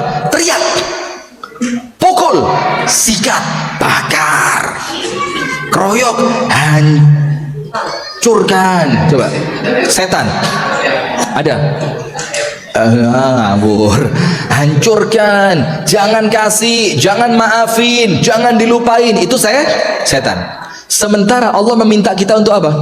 Wasta'inu bisabri wassalat. Kalau terjadi sesuatu yang tidak baik, Allah bilang apa? Ayo minta tolong sama Allah. Tapi caranya bagaimana? Jadi kunci membuka pertolongannya Allah itu sabar dulu. Bagaimana tidak mau sabar terus? Ini kan yang datang kepada kita ketetapannya siapa? Allah. Terus Anda protes, gimana sih? Setelah Anda protes sama yang bikin, terus Anda minta tolong, tapi bantuin dong, marah enggak yang bikin? Enak aja katanya. Lawang kamu nggak sabar kok sekarang minta? Coba dari awal sabar. Dan sabar itu jamaah bukan nunggu setelah sekian hari. Minggir. Gak kuat saya lihat muka kamu. Pengen tak parut lambemu. Gitu. Loh, Anda kok ngerti bahasa Spanyol? Anda orang mana sih? Sudah? Tidak begitu, tapi sabar itu apa? Ketika terjadi pertama kali. Maka ketika perempuan tahu kan anaknya meninggal, Rasul bilang, bu jangan nangis, jangan marah, minta tolong sama Allah, minta pahala kepada Allah, yang sabar. Perempuannya protes, enak ngomong begitu, kamu nggak kena kok. Kita banget gak ini? Kita kalau lagi ada masalah, orang lain bilang, yang sabar ya mbak, husnudon ya mbak, walaupun nggak keucap dengan lisan, minimal hati ngomong apa? Sabar. Kayak yang top aja kamu nyuruh saya, enak kamu ngomong sabar. Emang kejadian ini gak kejadian sama kayak kita kan? Terus Rasulullah pergi. Setelah Rasulullah pergi, diingetin sama sahabat perempuan tadi, bu tahu kan yang ngomong barusan siapa? Tidak tahu. Yang barusan ngomong Nabi Muhammad. Kaget ini perempuan, dia datang ke rumahnya Nabi Muhammad ngomong, ya Rasulullah al-ana asbir, ya Rasul sekarang saya sabar. Rasul bilang apa? Oh enggak, kamu tidak sabar. Kenapa? As-sabru inda sadmatil ula. Sabar itu ketika ketika pukulan yang, nah ini bagus, refleksnya istighfar. Ada orang refleksnya keren mbak, ketika yang pertama dia langsung, maka itulah orang yang sukses. Tidak usah nunggu. Loh ini setelah sabar apa? Jangan, Anda bisa sabar itu sudah menang. apalagi nanti dapat bonus dari Allah berupa jalan keluar. Nah, maka ketika terjadi musibah yang tidak kita inginkan, yang pertama apa? Sabar. Kenapa kok harus sabar? Karena Nabi Muhammad menjamin, dan tidak mungkin Nabi Muhammad salah, kalau sabar pasti sukses. Sekarang ada takdir yang tidak baik, Anda harus apa? Memang sabar itu kalau mudah, Bu, ya semua orang akan sabar. Tapi karena dia susah, maka tidak semua orang mampu untuk sabar. Nah, sekarang disebutkan oleh para ulama ada 4 tingkatan sikap manusia ketika terjadi takdir buruk. Ada berapa? 4 tingkatan sikap manusia ketika terjadi apa? Takdir buruk. Yang 1 jelek, yang 3 baik. Anda mau yang 1 apa 3? Yang 1 jelek, 3 baik. Anda mau yang 1 apa 3? Pak, sudah siap Pak? Sudah boleh 3 Pak? Dia milih 3 dibanding 1. Ayo bismillah, ini sudah ini lampu hijau Syekh. Beli lampu hijau, lebih milih 3 dibanding 1 ya. Yang 1 jelek, yang 3 baik. Berarti kalau istrinya baru 1, oh tetap. Sudah. Bukan ngajak-ngajak, saya mendakwahkan. Saya mendukungkan. Bagus, terima kasih. Bersama. Luar biasa, Allahu Akbar. Oh, minimal niat dulu. Anda tahu kan, where there is a will, there is a way. Astagfirullahaladzim. Sudah, tidak usah. Gini, Bu. Ada 4 sikap dalam ada 4 sikap manusia ketika dia menghadapi takdir yang buruk. Yang nomor 1 jelek, nomor 2, 3, 4 baik. Tapi kebaikan yang 2, 3, 4 itu tafawud. Tafawud itu apa? Tingkatannya berbeda. Nomor 1 marah. Nomor 1 apa? Marah. Ketika dapat takdir jelek, marah dia. Allah tidak adil. Sampai dulu ada lagu dari Ustazah Desi Ratnasari, tenda hijau, biru, tenda biru. Dia bilang, takdir memang bukan takdirnya yang kejam, kamu yang tidak ngerti menyikapi takdir. Maka akhirnya liriknya diganti kan, karena waktu itu diprotes ya. Akhirnya diganti apa? Luar biasa, saya ngetes loh ini, Bu. Saya ngetes ini.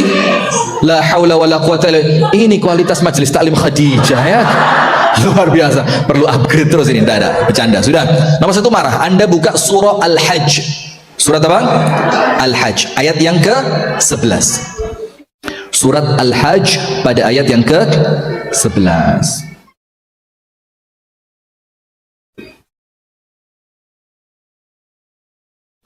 Surat Al-Hajj ayat yang ke-11. Yang menunjukkan ketika manusia itu mendapati takdir yang buruk, dia apa? Protes kepada Allah Subhanahu wa taala. Sebentar.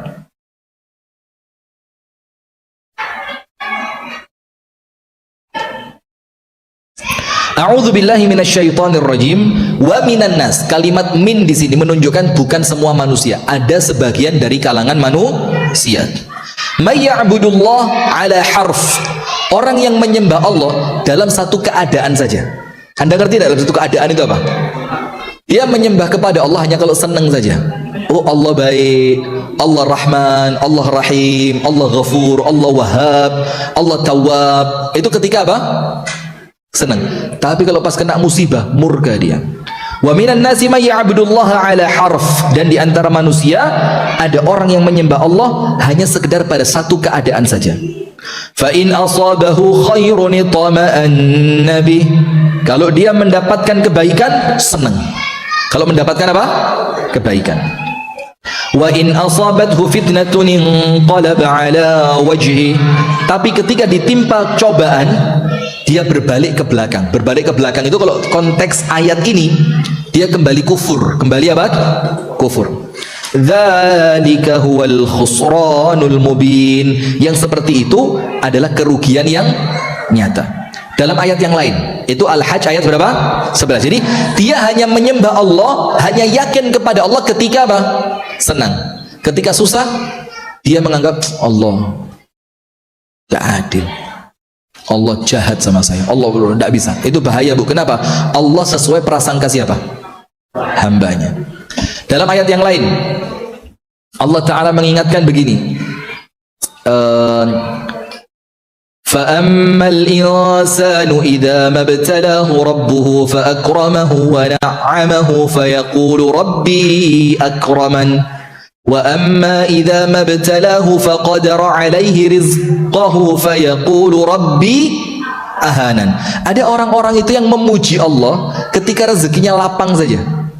Sama Allah rezekinya diperluas, sama Allah dikasih kenikmatan, dibilang apa? Rabbi akraman, Allah ini memang baik. Tapi wa amma idza mabtalahu, kalau dia diuji oleh Allah, wa qadara alaihi rizqahu, rezekinya sama Allah diapain? Kerannya yang awalnya dibuka full, sekarang mulai ketutup setengah, mulai keluarnya itu udah nggak lagi banyak. Dibilang apa? Rabbi ahanan, Allah tidak baik ini. Itu sikap yang pertama, murka ketika mendapati takdir yang buruk. Anda termasuk yang itu bukan? Dan itu tidak ringan, tidak ringan. Kenapa? Karena waktu terjadi musibah, itu dalam hati itu perang antara sabar, marah, kecewa, ridho, ikhlas, itu perang. Saya 2 tahun yang lalu ngalamin, saya lagi di Batu, di kota Batu, di bulan Ramadan tanggal 10, di bulan Ramadan tanggal 10 di kota Batu. Anak saya sakit di Kasembon, 40 kilo jaraknya dari tempat saya ceramah ke rumah saya. Itu mau sahur, ditelepon sama kakak saya, anakmu meninggal. Itu kaki di kamar mandi itu kayak nggak ada tulangnya. Itu mau mandi gini, jatuh blek. Mau lagi jatuh. Sampai saya takut akhirnya nggak usah mandi lah. Berangkat keluar. Itu dalam hati, ya tidak seperti mudah ketika ceramah. Iya, sampai ada ibu-ibu komen, enak ya kalau dapat suami ustadz ya, diingetin ceramah, kemudian kalau malam diajak sholat tahajud, kemudian kalau kita salah diingetin dengan cara yang baik, perhatian, taat kepada Allah. Saya bilang, itu kan pas ceramah Bu. Kalau sehari-harinya, ya mohon maaf ya, kita juga manusia yang terkadang nah, sudah itu dalam hati Bu. Kok pas saya nggak ada, gitu, protesnya sama Allah gitu. Kenapa harus anak saya? Protesnya lagi apa? Kenapa kok Ramadan dalam keadaan baju barunya sudah saya beliin? Kalau protesnya lagi, kenapa saya tidak dikasih kesempatan mendampingi di akhir usianya? Kalau mau protes lagi, nggak selesai. Tapi kemudian langsung ingat, ya Allah, takdirnya Allah pasti baik. Dokternya datang ke rumah setelah jenazah dikuburkan, dokternya bilang apa? Bagus kalau dia meninggal. Ini rasanya anggur apa, musket apa namanya ini, pusket ini kayak mau kita lempar ke mukanya dokter. Ke dokternya bayar mahal, obatnya mahal, ketika meninggal dibilang bagus. Ternyata apa? Dia tunjukkan rekam medisnya, obatnya sudah terlalu banyak, dalam keadaan minumnya anak ini sedikit, ginjalnya sudah mulai bermasalah, semakin tambah umur akan semakin bertambah apa? Masalahnya, sehingga meninggal sekarang menurut dokter itu lebih baik dibanding meninggal lebih lama. Anak ini semakin, coba kalau kita tidak bisa ngatur takdir Allah, berat. Sudah, yang pertama marah. Nomor 2, ingat 2, 3, 4 sudah apa? Baik. Kalau sudah 2, 3, 4 sudah baik. Kalau masih 1, marah kok. Oh, konteksnya beda. Kalau masih 1 di sini marah, maka tidak baik. Yang kedua, ketika kena masalah, sabar. Ustadz, sabar kok baik, tapi bukan level yang teratas. Oh, belum bisa. Nanti level yang terbaik apa? Bersyukur kepada Allah atas musibah jelek. Lah apa bersyukur? Nah, maka nomor 2, sabar dulu. Sabar itu level kedua. Daripada marah, mendingan. Karena orang itu cukup diem saja, sabar. Tapi hatinya belum tentu ridho. Karena sabar itu apa? Menahan lisan dan perbuatan. Jangan sampai mengucapkan dan melakukan sesuatu yang dimurkai oleh. Berarti cukup Anda itu apa sudah? Sabar. Dan kenapa sabar itu gak bagus-bagus banget? dia cuma level kedua saja. Karena mau sabar ataupun tidak, musibahnya tetap terjadi. Na'udzubillah, semoga Allah menyelamatkan dia. Dengar cerita, motormu dicuri orang, kita marah-marah, handphone kita lempar, ini musibah satu jadi dua. Balik enggak? Kalau anda marah motornya balik enggak? Enggak juga. Orang ditelepon, mobilmu kebakar, tokomu kebakar. Kalau dia marah balik enggak? Maka tidak ada pilihan lain memang kecuali sabar. Maka cukup anda tahan diri, tarik nafas, atur pikiran, tenang sejenak, selesai urusan. Minimal sabarnya sukses. Itu kedua. Maka itulah yang Allah minta dalam Al-Quran dalam surat Al-Baqarah. وَلَنَبْلُوَنَّكُمْ بِشَيْءٍ مِنَ الْخَوْفِ وَالْجُوعِ وَنَقْصٍ مِنَ الْأَمْوَالِ وَالْأَنْفُسِ وَالثَّمَرَاتِ وَبَشِّرِ الصَّابِرِينَ. Siapa mereka? الَّذِينَ إِذَا أَصَابَتْهُمْ مُصِيبَةٌ قَالُوا إِنَّا لِلَّهِ وَإِنَّا إِلَيْهِ. Selesai. Pokok kena musibah, inna lillah wa inna ilaihi. Nomor 3, ridho. Nomor 3 apa? Ridho. Ustadz, bedanya ridho dengan sabar apa? Orang sabar belum tentu ridho. Sama enggak ridho dengan sabar? Beda. Nanti sabar.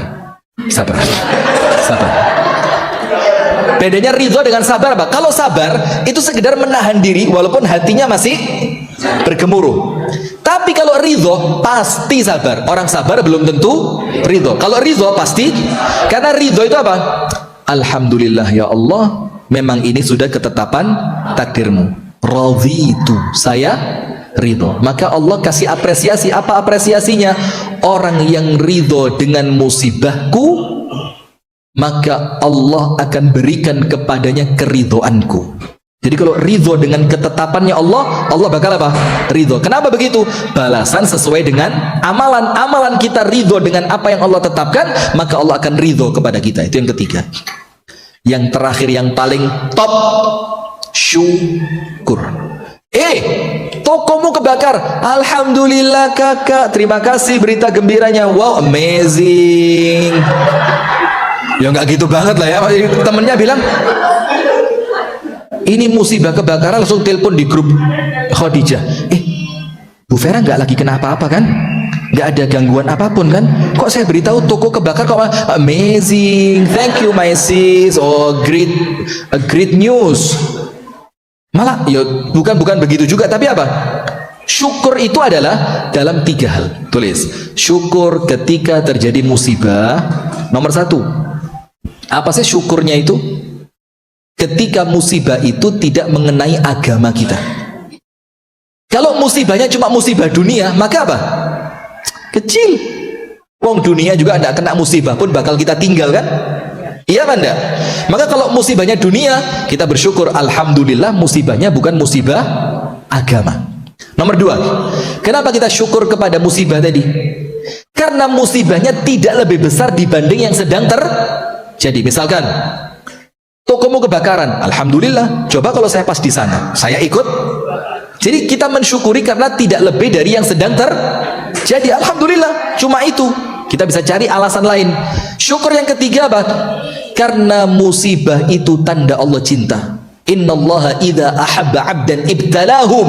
Allah kalau cinta sama seorang hamba, Allah kasih apa? Ujian. Maka syukur. Nah, sekarang jamaah sekalian, yang terakhir, kalau sedang terjadi sesuatu di antara takdir yang tidak kita inginkan, apa? Maju, move on. Apa dalilnya? Anda tahu Amirul Mukminin Umar ketika mau inspeksi, mau belusuan, seperti mau belusuan, tahu kan? Belusuan itu apa? Sidak lah ya, inspeksi mendadak. Itu dilakukan oleh Amirul Mukminin Umar berkali-kali dan tanpa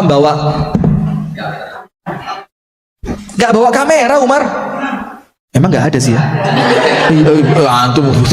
Emang, tapi artinya memang dia lakukan itu karena bentuk tanggung. Pertama, ketemu perempuan yang sedang masak air, isinya apa? Batu.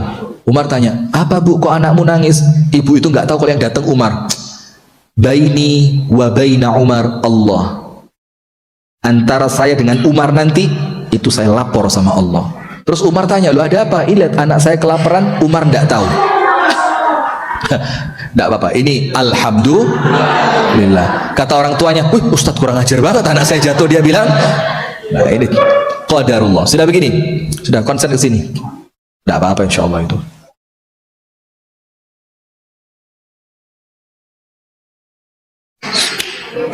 Sampai mana tadi?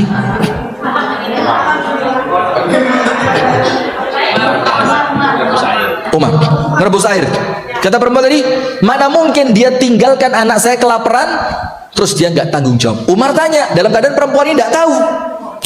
"Bagaimana Bu Umar bisa tahu? Lawang Anda tinggalnya di puncak bukit ini." Kata perempuan tadi apa? "Kok enak dia bilang bagaimana Umar bisa tahu?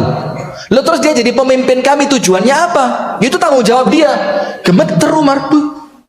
Langsung Umar turun sama Abu Ubaidah Ibnul Jarrah, masuk ke Baitul Mal, ambil gandum, ambil kurma, ambil minyak, digendong sama Umar. Abu Ubaidah bilang apa? "Ahmilu anka ya Amirul Mukminin." "Umar, saya yang angkatin." Marah Umar, "Waihak, atahmilu wizri amam Allah yaumal qiyamah?" Ngawur kamu ini, kata Umar.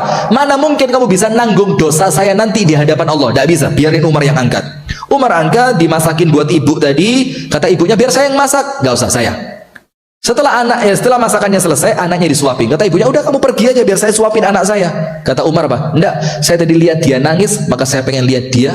Saya tadi lihat dia nangis karena lapar, maka saya pengen lihat dia ketawa karena kenyang. Kalau besok Bu, mataharinya sudah keluar, kamu datang ke Baitul Mal, kamu ketemu Umar di sana." Pagi-pagi ibu itu datang ke Baitul Mal, ternyata Umarnya yang tadi malam ke rumahnya. Coba, itu apa? Tidak malu perempuan itu? Tidak malu. Kenapa? Karena yang dia katakan kebenaran. Terus ketika Umar sidak, ingat gak? Ada seorang nenek sama cucu perempuannya mau nyampur antara susu dengan air. Ingat gak? Terus kata neneknya, "Cucuku campur sama air." Cucunya bilang, "Oh tidak boleh, Umar melarang." Neneknya bilang, "Umar kan gak lihat." Kata cucunya apa? "Kalau Umar tidak melihat, Tuhannya Umar ngelihat." Umar bilang, "Ini bibit unggul."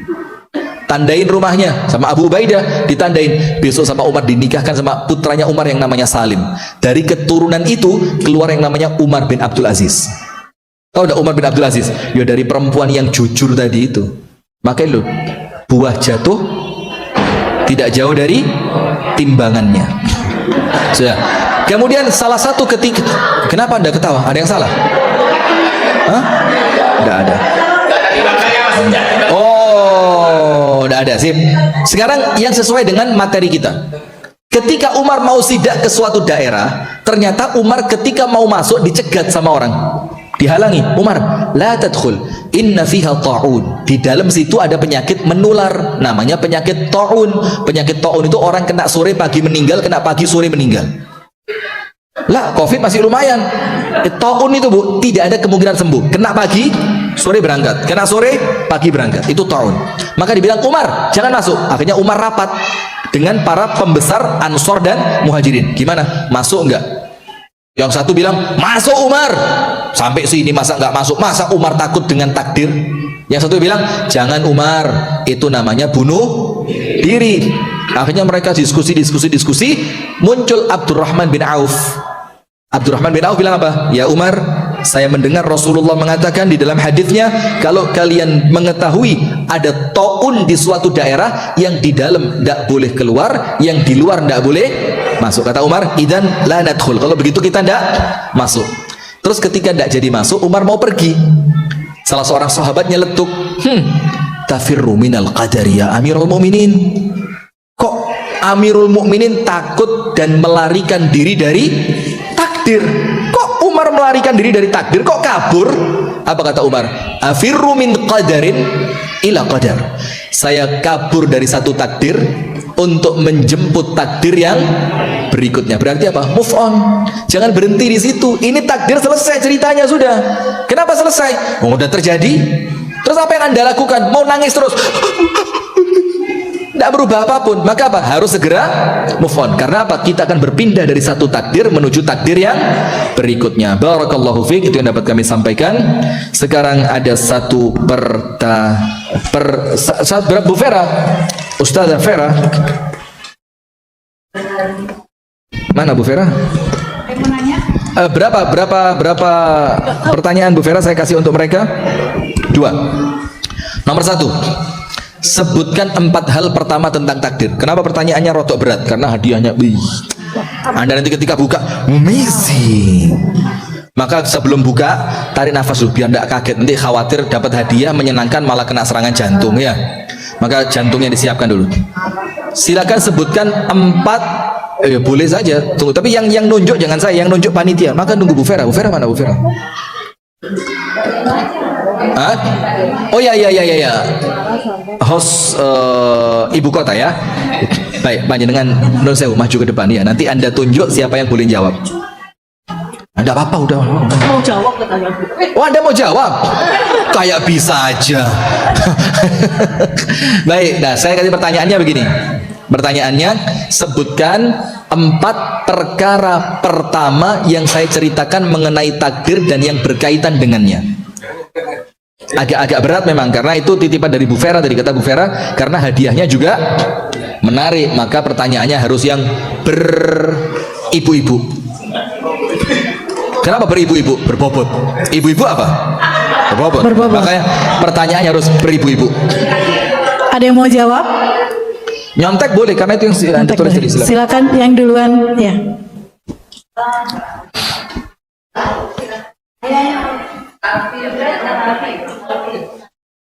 Ini insya Allah nanti kalau jadwalnya bareng bisa ketemu saya di Mekah nanti. Kalau jadwalnya bareng. Ya Allah. Hah? Kayak hadiahnya umroh aja ya. Silakan mana? Silakan. Bismillahirrahmanirrahim. Yang pertama mengimani takdir, yang kedua takdir itu mengimani takdir karena takdir merupakan bagian dari iman, rukun iman. Sip, boleh 1, 2. Yang kedua takdir itu sebagai bentuk rahmat dan kelembutan Allah. Contohnya apa tadi? Ada seorang raja yang tangannya tangannya. Ya. Nomor 3. Tercantum dalam surah Al-Hadid ayat 22 dan ayat 23. Yang intinya dalam ayat 22 itu, tidaklah terjadi suatu musibah apapun yang terjadi di muka bumi dan di dalam diri kalian itu kecuali semua itu sudah tertulis di Lauhul Mahfuz 50.000 tahun yang lalu. Betul. Kemudian yang 2-3-nya yang dua itu saya tujuannya apa? Agar tidak terlalu agar tidak terlalu sombong ketika kita mendapatkan kesenangan dan tidak sedih berlarut dan tidak sedih ketika kita mendapatkan keburukan. Barakallahu fiik. Terakhir yang keempat bermuhasabah atas semua dosa. Kenapa? Musibah-musibah itu yang datang adalah sebagai penggugur dosa-dosa kita. Nah, surat apa? Asyura ayat berapa? Ayat 30. Surat Asyura ayatnya semuanya ada berapa? Nggak jadi, ganti yang lain. Loh, nggak kecewa kan? Nggak ngerti takdir. Nah, iya betul. Jawabannya betul. Iya. Umroh. Iya, dapat hadiah. Nggak jadi. Ustaz, baru diceramai takdir. Jawabannya udah betul, sikapnya yang belum betul ini. Masya Allah, alhamdulillah. Nggak terima kasih sama saya. Iya, Masya Allah. Yang kedua, sebutkan 4 tingkatan seseorang ketika menghadapi takdir yang buruk. Anda yang nunjuk. Depan juga boleh, belakang juga, terserah Anda pokoknya sudah. Saya tidak dilihat sama Mbak Ima. Iya, saya angkat tangannya. Bismillah, Assalamualaikum warahmatullahi wabarakatuh. Waalaikumsalam warahmatullahi wabarakatuh. Di awal muqaddimah Bu, innal hamdalillah nahmaduhu. Ketika kita menerima takdir yang kita tidak inginkan ya, tingkatannya di sini penerimaan kita seperti apa, yaitu yang pertama bisa jadi kita marah. Tapi mungkin kita harus mengontrol marah, mending kita bisa berupaya untuk menahan amarah. Sip. Itu disebutkan oleh Allah dalam surat. Nah, tadi kok enggak. Al-Hajj, yes, that's right. Al-Hajj ayat 11. Mantap. Apa? Enggak, ini catatanku lah ada. Yang kedua sabar. Kenapa harus sabar? Rasulullah mengatakan karena kemenangan berada di balik orang yang sabar dan sholat. Boleh, tidak apa-apa sudah. Ya terserah sudah ya. Memang beda kalau kajian di Kediri Bu Vera itu harus teliti. Tapi karena ini Bali ya sudahlah paham. Iya. Yang ketiga, Yang ketiga yaitu ridho. ridho. Sambil mungkin innalillahi mengucapkan ya ketika terkena itu innalillahi. Tadi saya nulisnya gitu serat-serat, Iya, iya, saya iya. tulis innalillahi wa inna ilaihi Ridho. raji'un. Ridho itu artinya apa? Senang. Menerima. Iya, Lapang tidak dada, tidak protes. tidak protes. Karena kalau sabar boleh jadi masih Protes. Kok gini? Tapi kalau sudah ridho itu udah Bes diterima aja. manut kersoni Gusti. Gusti Allah. Loh, kok ngerti bahasa Jawa semua di sini? Oh alah. Keempat, Syukur Ustaz. syukur. Kenapa Oke. bersyukur? Insya Allah dalam takdir Allah itu ada hal yang baik yang sudah siapkan oleh Allah. Anda kok mengarang bebas begitu? Iya, ada saya sebentar. Enggak ngarang. Yang pertama ya ketika musibah tidak mengenai agama. Alhamdulillahnya kenapa? Musibahnya bukan pada Agama. Nomor Yang dua, kedua, musibah tidak lebih besar dari yang sedang terjadi. Nomor tiga, Tanda cinta dari Allah. barakallahu fiik, jazakumullah khair. Jawabannya Wa betul. iya ka Ustaz. Kalau tidak mau buat saya aja taruh sini. Coba kita tes coba. Ya jawabannya benar tapi hadiahnya bukan untuk Anda Bu ya. Coba kecewa Anda kalau dapat takdir. Bu Vera jangan dikasih Bu Vera. Tidak usah. Coba ngetes bagaimana sikapnya. Tidak apa biarin. Baik ibu sekalian. Sekarang saya jawab pertanyaannya siapa tadi antara ikhlas dan ridho. Ikhlas itu ibu-ibu berkaitan dengan amalan yang kita lakukan untuk mengharap ridho dari Allah karena tujuannya hanya untuk Allah. Itu koridornya ikhlas. Jadi ikhlas itu bukan pada urusan musibah. Saya kena musibah, saya ikhlas kok. Itu keliru. Saya kena musibah, saya ridho kok. Itu betul. Nah, tapi kalau ikhlas itu adalah ketika Anda sholat, saya ikhlas. Anda sedekah, saya ikhlas. Anda haji, saya ikhlas. Nah, tapi ketika kena musibah, itu lebih kepada apa? Ridho. Jadi ikhlas itu ketika Anda sebagai subjek, ridho itu ketika Anda menjadi objek. Fahim tum? Masya Allah bahasa Arabnya keren. Baik, dari saya cukup sekian. Nanti insya Allah ada door prize lagi ya dari Al-Khadijah ya. Dari saya pribadi. Astaghfirullahaladzim. Dari Majelis Taklim Khadijah. Dari saya tutup dengan doa kafaratul majlis. Subhanakallahumma wa bihamdika asyhadu an la ilaha illa anta astaghfiruka wa atubu ilaik. Kurang dan lebihnya saya mohon maaf. Mohon dimaafkan ya kalau ada kalimat-kalimat yang kurang sopan, ada candaan yang mungkin kurang pas yang menjadikan Anda tidak berkenan, mohon dimaafkan. Assalamualaikum warahmatullahi wabarakatuh.